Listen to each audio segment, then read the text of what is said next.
I have some dangerous and exciting and potentially terrifying news for all of you. It's time for the scariest segment, Galaxy Brain. Do you have a Galaxy Brain? We will find out. Because I was really hoping that I wouldn't get this segment because I didn't prepare an answer. No, we don't want you to prepare, Josh. Okay. That's the whole point here. Galaxy Brain is a segment where we all try to walk the fine line between having the spiciest take and getting ourselves canceled. So you have to share a take. It can be about politics, or it can be about media, it can be about video games, whatever.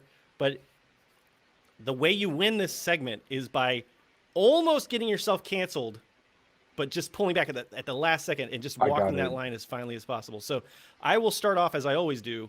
And I have a freaking spicy take this week, and I think it's an actual political take for the first time, and it might actually get me canceled by some people. So here we go. I want to see if anybody can top this one. Okay, while I believe that all cops are bad, Uh-oh. But I do see. Oh shit! Here it comes. I do believe that that cops are also basically victims of capitalism, but they're victims of capitalism that we can't really have sympathy for. It's a situation where they have to fix their own situation. But I do think that cops, are basically victims of capitalism. In a similar way, everybody's a victim of capitalism. Right. It's not spicy at all. It's really not spicy at all. Come on, I've been thinking about that one.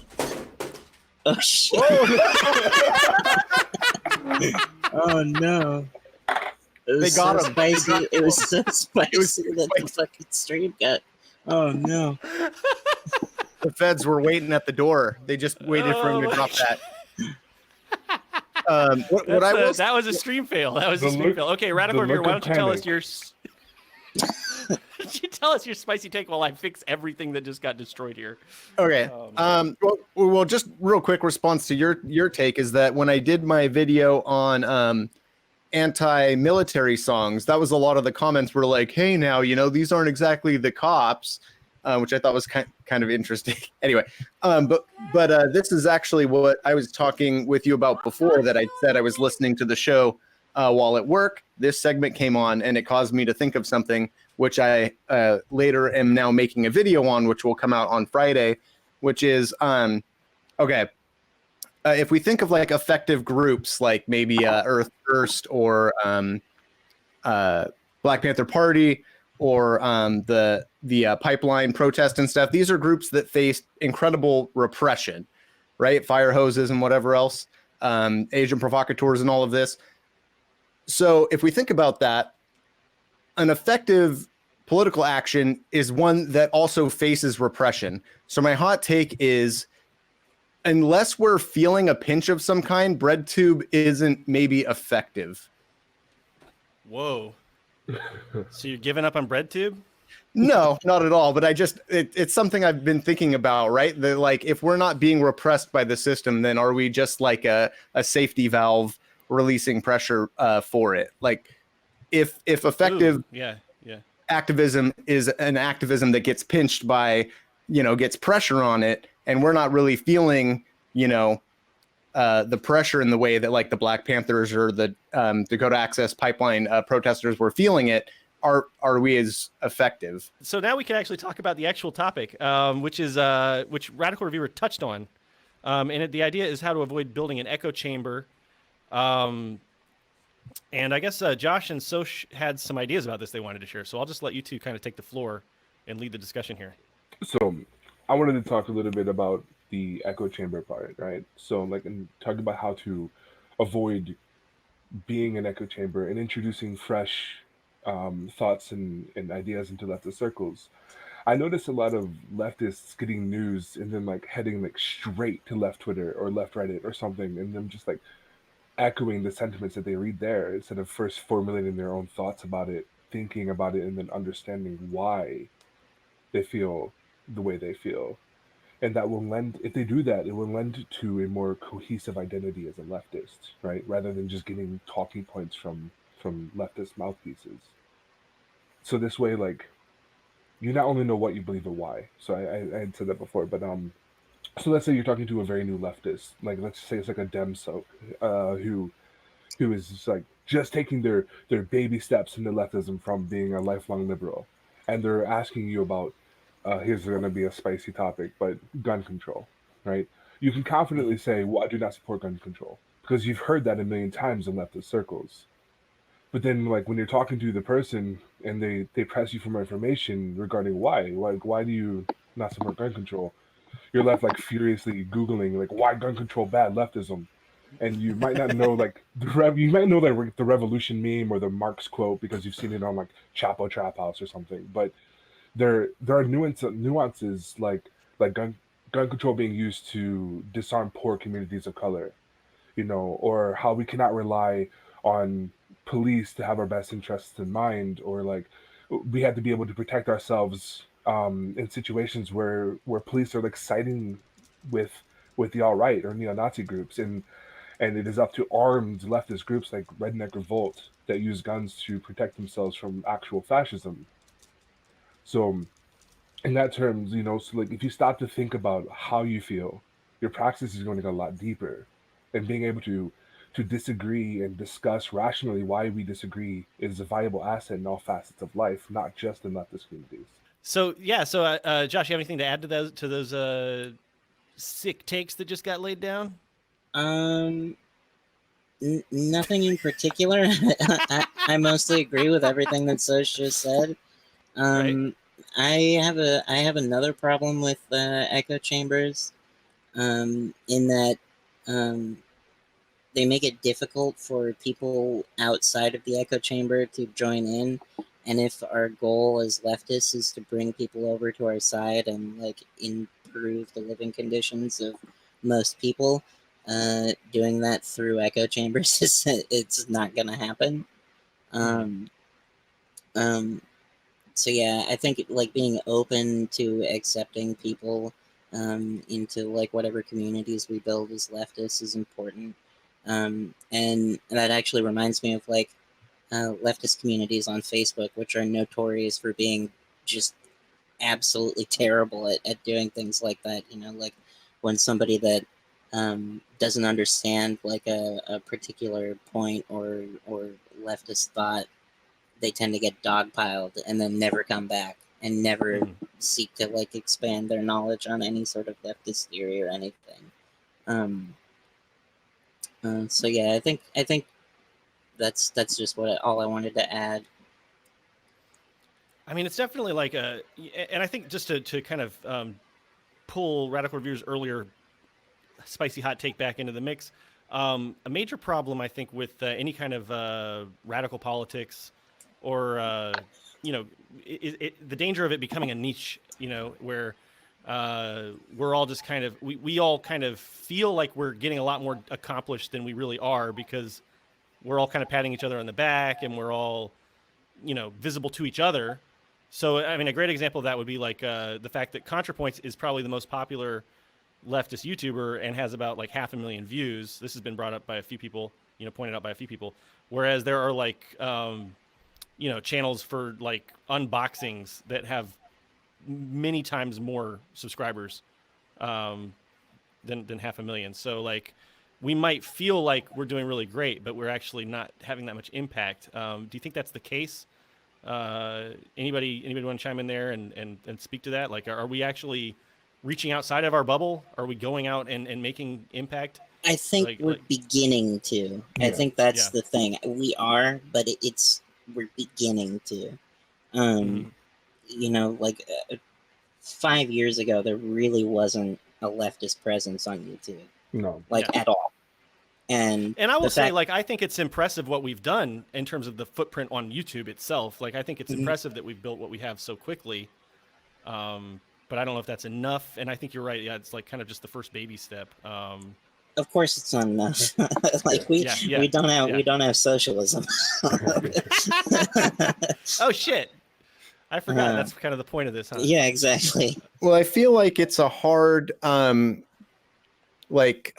maybe 10 years ago or so, I was having like a discussion in this college class about like the efficacy of Wikipedia as like this incredible source or what.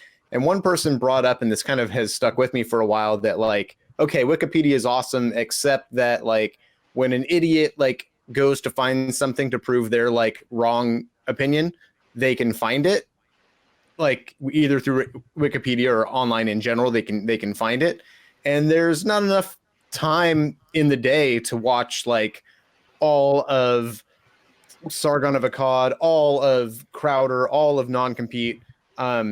And so that sort of custom reality, as Peter Coffin would say, thing kind of sets in where I know that like someone who's a total Trump supporter, or even someone who's like a total Biden supporter, is probably misunderstanding a lot of things, or is like, they're wrong. But I don't really have the time, working 2 jobs and trying to do YouTube on the side to like also read and watch whatever it is they're getting their information from. So just like logistically, an echo chamber is almost like gonna happen, in the sort of custom reality, we validate our opinions through like the media we consume kind of thing. I guess something I would like to ask though, like Erik, is so I agree that I guess the way how could I summarize it? Like there's definitely like the situation where there are toxic elements who are in a lot of cases hijacking the discourse. How do we deal with that? Like, should we just ignore those people? Should we confront them? Should we? So first, I want to highlight in a way that has very directly affected like international left causes in the form of the Hong Kong protests, where it's kind of where now it's become a point where it's almost taboo on the left to talk about or support like the protests going on in Hong Kong, because the Tankies have poisoned the discourse pretty much entirely, and will call you a CIA plant for the CIA supported Hong Kong protests. It's a very like obvious negative effect, and when I say, and this is my thing, that when the rubber hits the road, the Tankies side with the oppressor. Tankies do not to appropriate a Tanky word, Tankies are counter-revolutionary. Yeah. Yeah. And I'm not even like an anarchist. I'm like a big time statist, as a matter of fact. So it's not like it's a purely ideological opposition, except it is a purely so I was going to ideological. ask you, like, so when you say tanky, I mean, because like you're specifically talking about like just like overly authoritarian, kind of almost LARPy kinds of people. You're not talking about like every single state, state Marxist. Well, and also, and like Tankies also have successfully like taken over what the term tanky is and pretend that it applies to a lot of people. Kind of how like conservatives say like, oh, Antifa is just calling everyone Nazi, and they'll punch you if you have a short haircut and you're a man. But and in the same way, like Tankies have been like, oh, they call like the Black Panthers Tankies. No, they didn't. But so defining it quickly as people that support authoritarian regimes that are labeled themselves in red, like most obviously the Soviet Union and modern day and former China, DPRK, etc. Mm-hmm. Yeah. I mean, well, like I live in Vietnam, and I will say like it's definitely not like perfect by any means, but I don't know. I mean, like I do think that as far as resisting imperialism and that sort of thing, I personally think I don't know, like that's the thing, because I get shit on and I get canceled by both sides, because if I say something nice about Vietnam, right, like for instance, they have really good price stabilization programs, right, then anarchists are like, I'm a fucking tanky. And then if I say And then if I say anything even remotely critical of Vietnam, like if I say they do have a lot of corruption here and capitalism is really rampant and growing more rampant, and one of the biggest corporations in the world, the biggest in Southeast Asia, is called Vingroup. It's a Vietnamese privately owned corporation with like one owner who's a billionaire. Then a lot of like Marxist Leninists will call me like a rad lib or an anarchitty or whatever. So it's fucking tough, especially, well, it's hard for me, but I think it's especially hard for Luna, who's my partner. She's actually Vietnamese. It's like, yeah, she has a hard time with everybody because if she's even remotely critical of Vietnam, then like her fellow Marxist Leninist types will like disown her. And then if she says anything like, that's not shit talking her own country and like the place that she lives, the anarchists want to disown her. So it's like, it could be really tough, I think, for a lot of people who are trying to have a more nuanced view, I guess. Yeah. And it's like and it's like the recent Venezuela example where, if you're not like a lot of these people, Tankies, they say like, oh, if you're not for the Venezuelan regime, then you're for U.S. imperialism, and they draw that dichotomy, and they're very successful in drawing that dichotomy when it's not the case. You can do both. You can criticize various authoritarian things that are going on in the Vietnamese government, but then also it's like it's all about nuance. And then you need to not be called like a centrist for doing that. And that's why I think it's so important that we have a unified message and a unified ideology on the left, not to promote like groupthink because we need a diversity of ideas, but there are certain things that are currently accepted in leftist discourse that I think are not just contradictory to our goals, but ultimately harmful to every single thing that we do, from goals to methods and so on. If we want to start moving towards a more unified front, or at least a tactically unified front, what are some things that we can do in our daily lives when we're interacting with other leftists, especially leftists who might disagree with us? How can we kind of like make things less toxic and start building some kind of a tactical unity with people that we might not agree with? And I guess we'll go starting from Radical Reviewer, and we'll work our way around back to Lottie, who must be stopped. At all costs. So, Rad, any ideas on improving our discourse?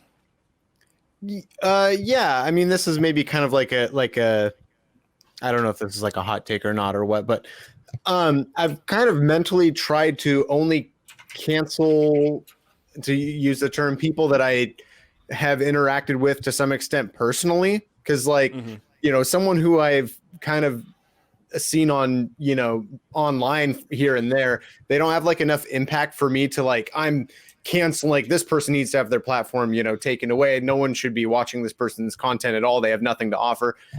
Doesn't seem very helpful. I think it's maybe important to know about somebody's like if someone has troubling ideas or opinions or takes or whatever, like I guess there's something important to it. But when I hear about if I'm joining up with a group or doing something in real life and I hear something about a person, that's going to impact me directly. But as far as like so and so online said this one thing, that's unfortunate, I guess, but they also like they have this great information. Like a lot of people don't like the Maoist news guy, right? Jason Uyunruhi or whatever, right?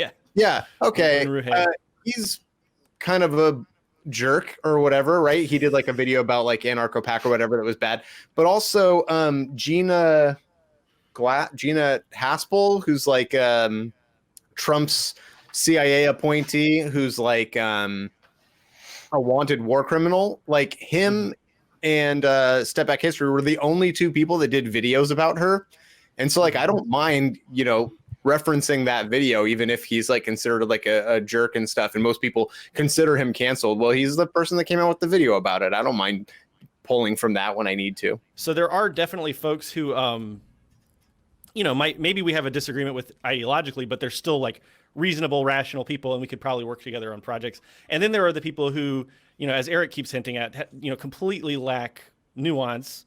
And it sounds too like from what your story, Lottie, like a lot of people have their priorities completely fucked. Yeah, totally. And they think that it's much more important to like dox comrades and harass people online and that sort of thing than try to fight Nazism and fascism and the real threats. Or like doing direct action, doing community work, like helping to feed people, helping to provide community support and mutual aid and things like that. But one thing and going back to you and your partner is that one thing that I find, and this is very, very important in my definition of Tankies, is that it's very much a Western thing. It's typically very like Eurocentric. People in the global South tend to have like much more realistic and practical and frankly like really good, like the MLs that I know that are, in the global South tend to be a little bit more reasonable about that stuff, and they're not just spending all day trying to prove that everything is anti-communist propaganda. They're like actually looking at like, okay, yeah, this maybe didn't go so good, but these things did work and we want to fight for that. So it's like, I think that not having to face systemic oppression or imperialism, and that's why it's like, it's basically just like leftist fascism, because it's a lot of white kids who are just like kind of circle jerking about how they want to throw everyone in gulags and I hate fascists too, but I don't like violence is a really awful and unnecessary, or not unnecessary. It's not a nice thing that we have to do, but it may be necessary because people will fight back. But like I'm hoping that doesn't have to be. It doesn't have to be that way. I could go on about responsibility. It's like if we ever do have to use violence to defend ourselves or our communities or vulnerable people, that's not something we should be like reveling in and glorifying. I think that's I'm completely with you on that. Yeah. Oh yeah, Luna's even more of a boomer than I am, and Luna's like 7 years. How old are you? 27. 28. So. See, I'm not the only boomer. I'm not even the youngest boomer. All right, here we go. Socialist Who's of St. the youngest boomer? Who is the youngest boomer? Who? That would be Bob Boomer. I'm 6. He's 12. I'm actually a leap year baby, so I think I might. 9. I'm You're 9. About to turn 10, which is scary. No, I'm about to turn 9. I'm about to turn 9. Shit, I'm not good at math. In addition to my boomerhood, I'm terrible at math. Oh, I can relate to that.